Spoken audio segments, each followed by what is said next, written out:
In this video, I'm going to show you how can white get to win in this position, and also I will explain the chess theory behind it. Cool. So first of all, I will move my king to d5, and I will move the king in front of the pawn. That's interesting. And if the black king moves to e7, regardless where it goes to, e7, e8, that's fine. Let's say e7. Then I will move my king to c6. So my king is reaching c6. And so here, so if the black king moves to e6, that makes things very easy for me. I push the pawn, king goes to e7, then I move my king to c7.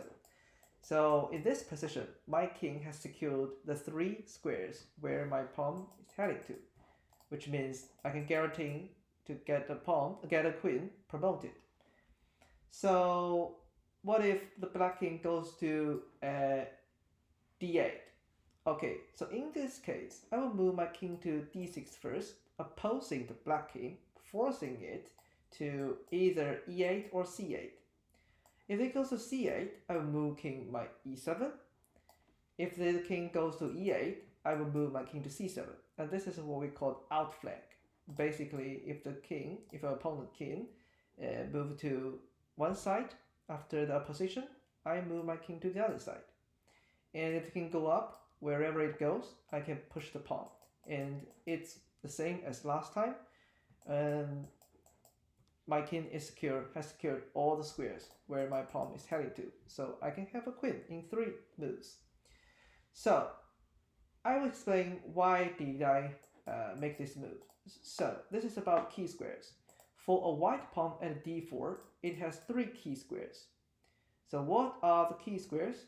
So once my king can secure or can occupy any of the key square, we can secure the queen promoted.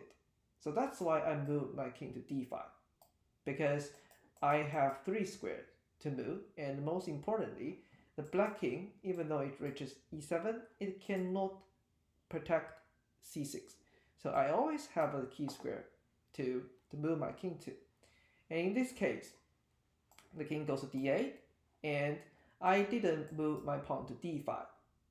That's very important, because when the pawn reaches d5, the key square changes into this 6. So even though we have 3 more key squares, the thing is, if the black king moves to c8, so we need to be very, very careful. I think white is still winning, but we need to push our pawn to d6, and then king to d8, we push it to d7. So here, we can promote our queen in this way. And the reason is because our pawn at d5, so my king is at one of the key squares, so we can still win.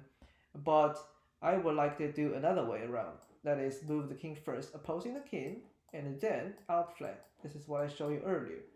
So as I said, this is squares are key square, and my king has secured one of them, so I can have a queen.